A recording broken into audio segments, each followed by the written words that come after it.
Hello दोस्तों, स्वागत है आपका मेरे यूट्यूब चैनल परीक्षा प्लान में। तो कैसे हैं आप लोग?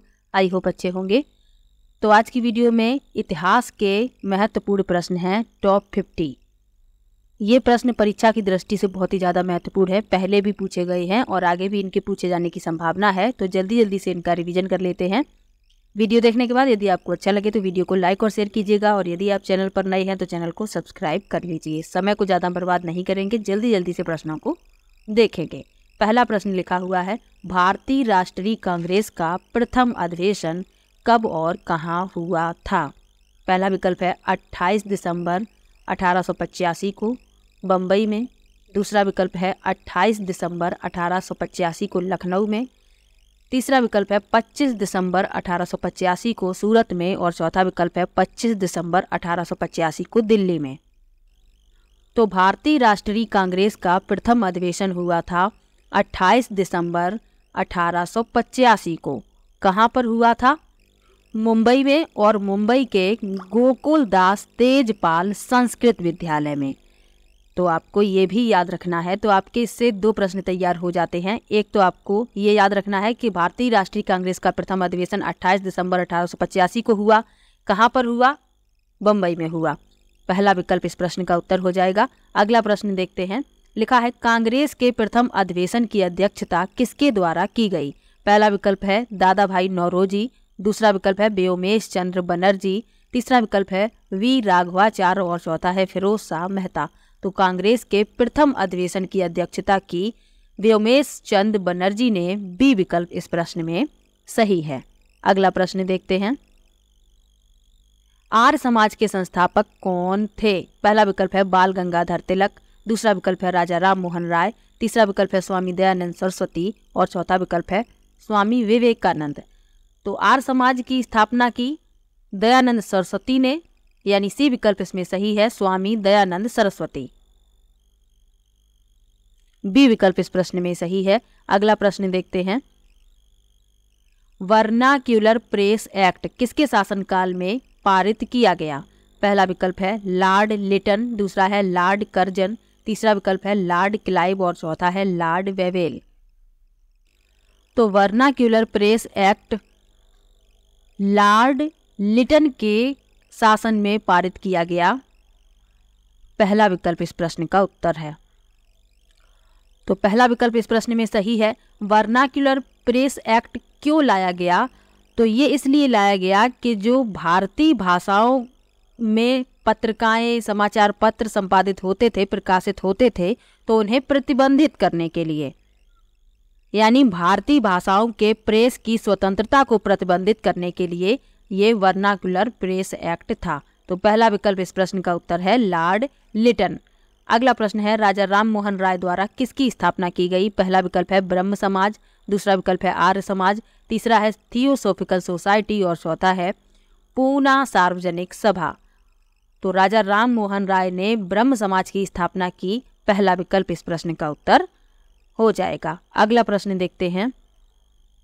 यंग इंडिया के लेखक कौन है? पहला विकल्प है बाल गंगाधर तिलक। दूसरा विकल्प है सुभाष चंद्र बोस। तीसरा विकल्प है लाला लाजपत राय। और चौथा विकल्प है सुरेंद्र नाथ बनर्जी। तो यंग इंडिया के लेखक हैं लाला लाजपत राय। सी विकल्प इसमें सही है। ये प्रश्न जो है पहले भी पूछे गए हैं और आगे भी इनके पूछे जाने की संभावना है, तो इसलिए वीडियो को पूरा अवश्य देखिएगा।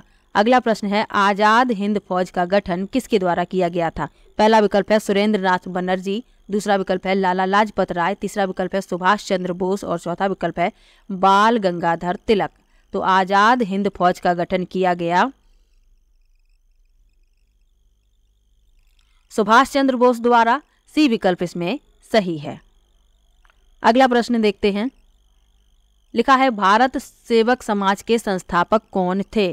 पहला विकल्प है गोपाल कृष्ण गोखले। दूसरा विकल्प है दादा भाई नौरोजी। तीसरा विकल्प है एनी बिसेंट। और चौथा विकल्प है सुरेंद्र नाथ बनर्जी। तो भारत सेवक समाज के संस्थापक थे गोपाल कृष्ण गोखले। पहला विकल्प इसमें सही है। अगला प्रश्न देखते हैं। लिखा है, 1905 में बंगाल का विभाजन किसके द्वारा किया गया? पहला विकल्प है लॉर्ड कैनिंग। दूसरा है लॉर्ड कर्जन। तीसरा है लॉर्ड वेवेल। और चौथा है लॉर्ड लिटन। तो 1905 में बंगाल का विभाजन किया गया था लॉर्ड कर्जन द्वारा। बी विकल्प इसमें सही है। अगला प्रश्न देखते हैं, अमेरिका में गदर पार्टी की स्थापना किसके द्वारा की गई? पहला विकल्प है लाला हरदयाल, दूसरा विकल्प है भाई परमानंद, तीसरा विकल्प है चंपक रमन पिल्लई और चौथा विकल्प है श्याम जी कृष्ण वर्मा। तो अमेरिका में गदर पार्टी की स्थापना लाला हरदयाल द्वारा की गई। पहला विकल्प इस प्रश्न में सही है। अगला प्रश्न देखते हैं, लिखा है अप्रैल 1920 में दिल्ली की केंद्रीय असेंबली में बम फेंकने वाले क्रांतिकारी नेता कौन थे? पहला विकल्प है सरदार भगत सिंह, दूसरा विकल्प है सुभाष चंद्र बोस, तीसरा विकल्प है चंद्रशेखर आजाद और चौथा विकल्प है यशपाल। तो आप सभी लोगों को पता होगा कि 1920 में दिल्ली की केंद्रीय असेंबली में बम फेंकने वाले क्रांतिकारी नेता थे भगत सिंह। पहला विकल्प इसमें सही है। भगत सिंह ने कौन सा नारा दिया है? तो इनकलाब जिंदाबाद, ये भगत सिंह ने नारा दिया था।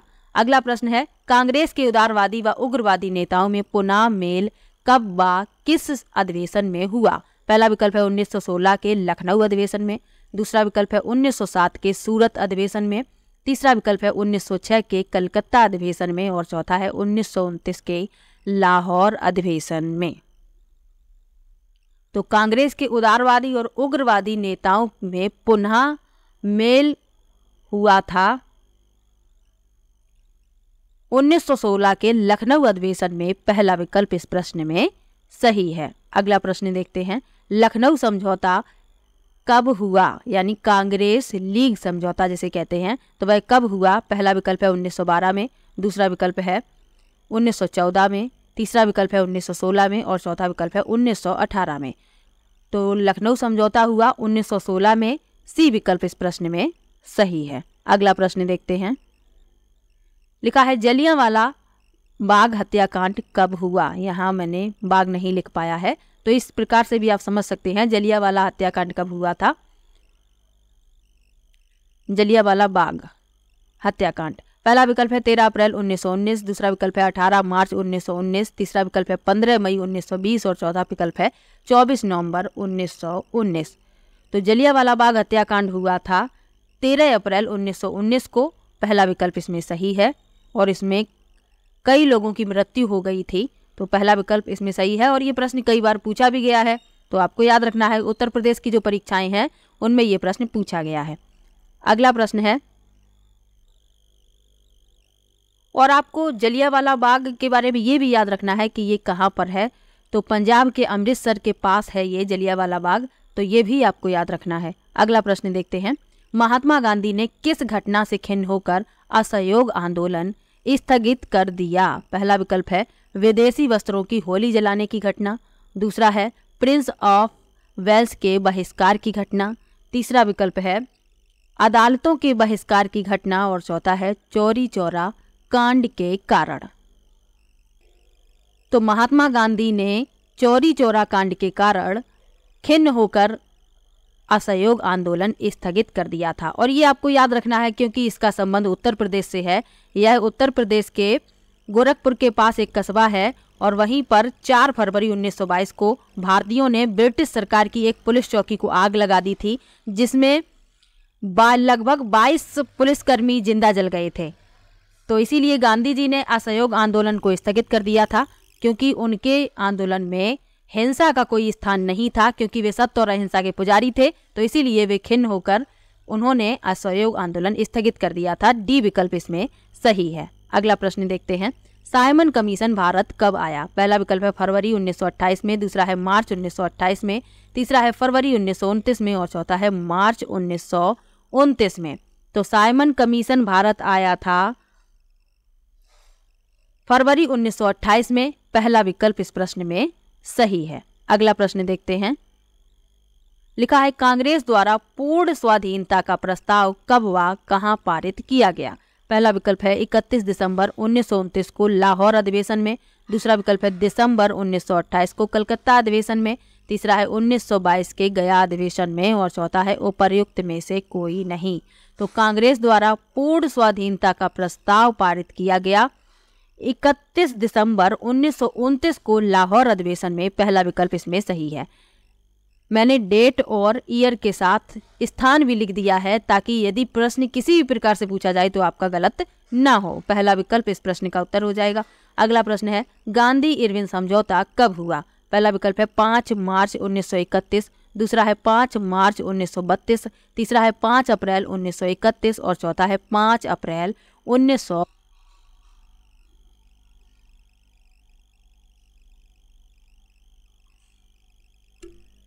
गांधी इरविन समझौता हुआ 5 मार्च 1931 को। पहला विकल्प इस प्रश्न में सही है। अगला प्रश्न देखते हैं। लिखा है गांधी जी ने सर्वप्रथम भारत में अपने सत्याग्रह का प्रयोग कहां पर किया? पहला विकल्प है अहमदाबाद में, दूसरा विकल्प है चंपारण में, तीसरा विकल्प है खेड़ा में और चौथा विकल्प है नोआखाली में। तो गांधी जी ने सर्वप्रथम भारत में अपने सत्याग्रह का प्रयोग किया था चंपारण में। बी विकल्प इसमें सही है। अगला प्रश्न देखते हैं। लिखा है गांधी जी द्वारा किस पत्रिका का संपादन किया गया? ये प्रश्न कई बार पूछा गया है। पहला विकल्प है संवाद कौमुदी, दूसरा है अमृत बाजार पत्रिका, तीसरा है हरिजन और चौथा है ट्रिब्यून। तो गांधी जी द्वारा जिस पत्रिका का संपादन किया गया वह है हरिजन। सी विकल्प इसमें सही है। अगला प्रश्न देखते हैं। लिखा है महादेव गोविंद रानाडे तथा गणेश वासुदेव जोशी का संबंध किससे था? पहला विकल्प है बॉम्बे एसोसिएशन से, दूसरा है पूना सार्वजनिक सभा से, तीसरा है ब्रिटिश इंडियन एसोसिएशन से और चौथा है ईस्ट इंडिया एसोसिएशन से। तो महादेव गोविंद रानाडे और गणेश वासुदेव जोशी का संबंध है। तो महादेव गोविंद रानाडे और गणेश वासुदेव जोशी का संबंध था पूना सार्वजनिक सभा से। बी विकल्प इसमें सही है। अगला प्रश्न देखते हैं। अगला प्रश्न दिया गया है थियोसॉफिकल सोसाइटी किससे संबंधित है? पहला विकल्प है रामकृष्ण परमहंस, दूसरा विकल्प है स्वामी विवेकानंद, तीसरा विकल्प है राजा राम मोहन राय और चौथा विकल्प है एनी बेसेंट। तो थियोसॉफिकल सोसाइटी का संबंध है एनी बेसेंट से। डी विकल्प इसमें सही है। अगला प्रश्न देखते हैं। बाल गंगाधर तिलक को फादर ऑफ इंडियन अनरेस्ट किसने कहा था? पहला विकल्प है वैलेंटाइन चिरोल, दूसरा विकल्प है अरविंद घोष, तीसरा विकल्प है मिंटो द्वितीय और चौथा विकल्प है डिजराइली। तो बाल गंगाधर तिलक को फादर ऑफ इंडियन अनरेस्ट कहा वैलेंटाइन चिरोल ने। पहला विकल्प इस प्रश्न में सही है। अगला प्रश्न देखते हैं। लिखा है मैं तो एक भारतीय टमटम हूँ जिसका कार्य सोते हुए भारतीयों को जगाना है। यह कथन किसका है? पहला विकल्प है ए.ओ. ह्यूम, दूसरा विकल्प है सर विलियम्स वेडरबर्न, तीसरा विकल्प है श्रीमती एनी बेसेंट और चौथा विकल्प है लॉर्ड डफरिन। तो मैं तो एक भारतीय टमटम हूँ जिसका कार्य सोते हुए भारतीयों को जगाना है। यह कथन है श्रीमती एनी बेसेंट का। सी विकल्प इसमें सही है। अगला प्रश्न देखते हैं। 1922 की चौरी चौरा की घटना में कौन मारे गए? पहला विकल्प है किसान, दूसरा विकल्प है मजदूर, तीसरा विकल्प है पुलिस और चौथा विकल्प है विद्यार्थी। तो अभी आप लोगों को बताया था 1922 की चौरी चौरा की घटना में पुलिस वाले मारे गए थे। सी विकल्प इसमें सही है। अगला प्रश्न देखते हैं।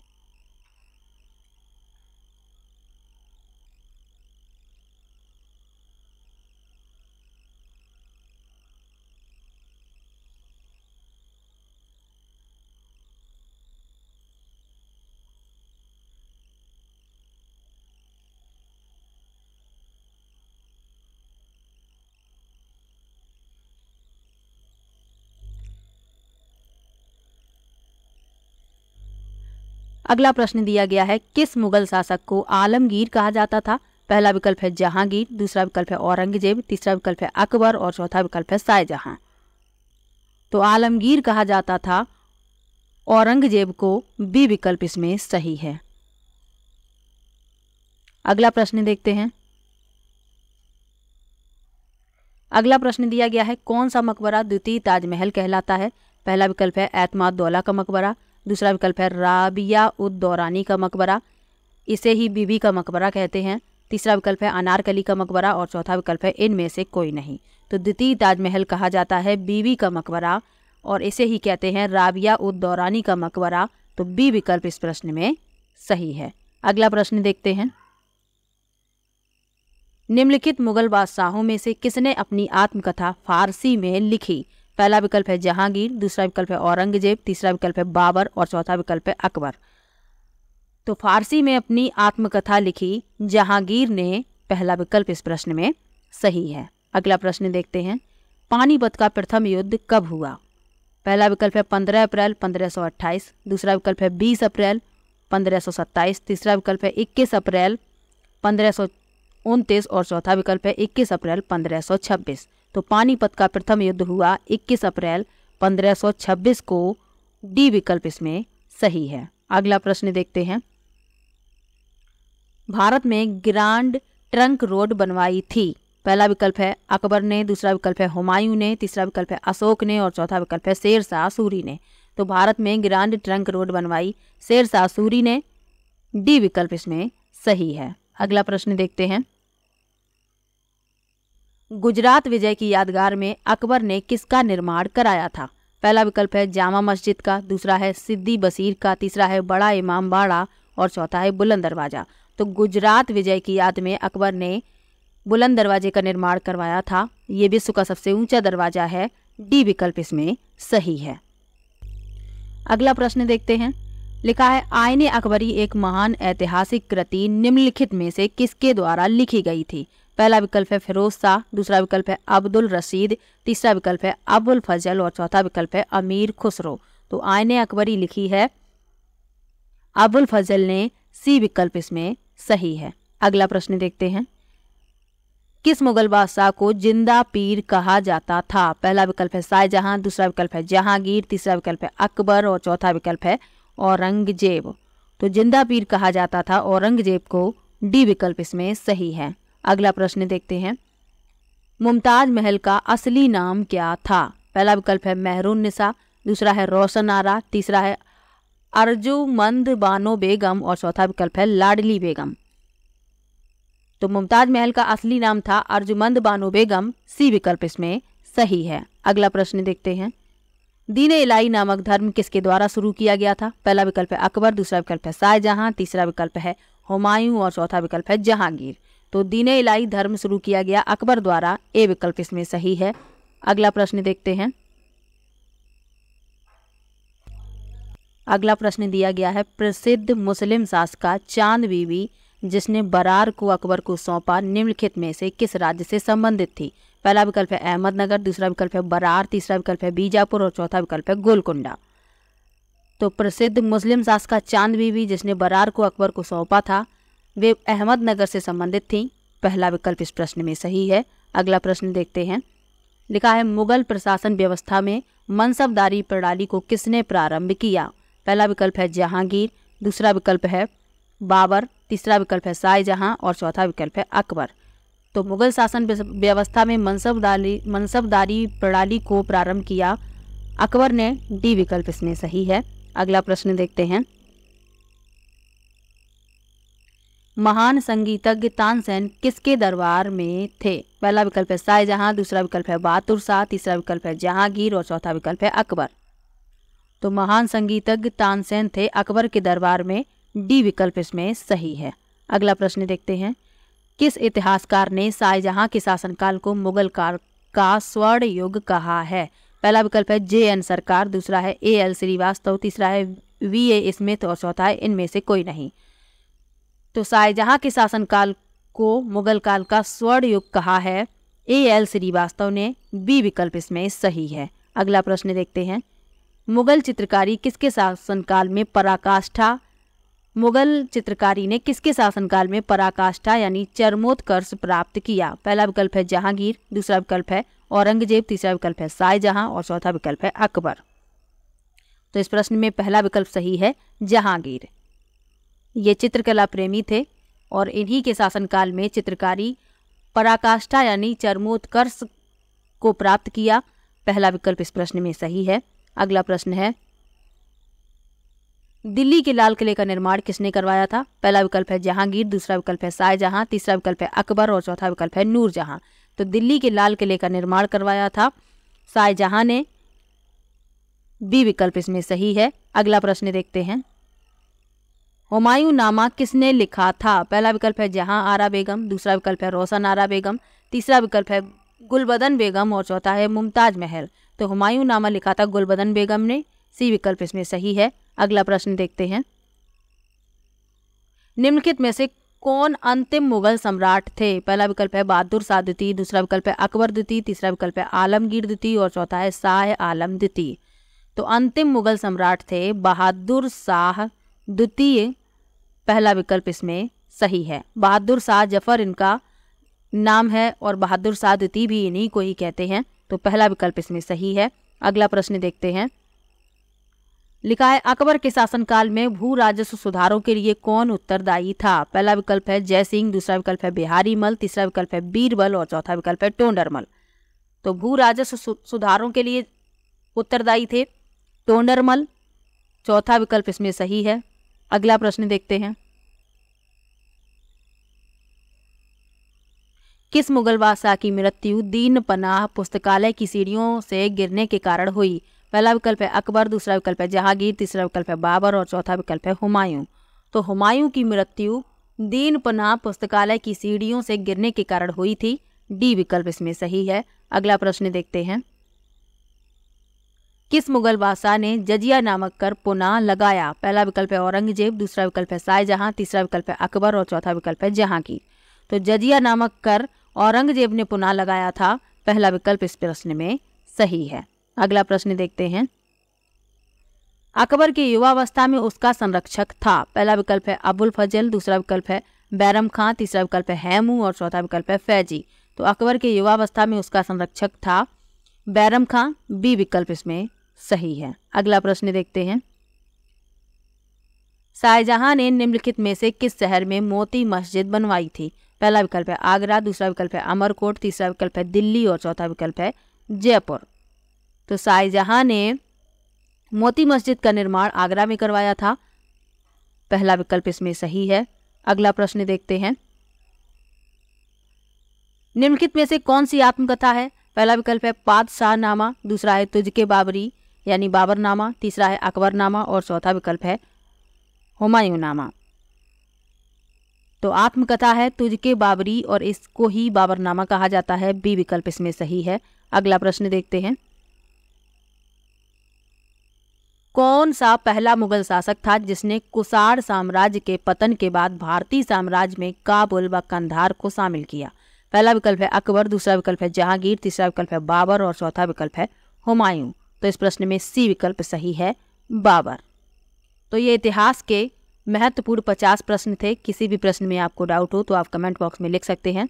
ज़्यादा समय मैंने नहीं लिया है, 20-22 मिनट की वीडियो है जो आप लोगों को काफ़ी सहायता दे सकती है। तो वीडियो को पूरा अवश्य देखिएगा। मिलते हैं नेक्स्ट वीडियो में। और इसके पहले मैंने उत्तर प्रदेश से संबंधित महत्वपूर्ण 50 प्रश्नों की वीडियो बनाई थी। यदि आपने अभी तक वो वीडियो नहीं देखी है तो देख लीजिए। छोटी सी वीडियो है जो आपको 1-2 नंबर अवश्य दिला सकती है। तो चलिए मिलते हैं नेक्स्ट वीडियो में।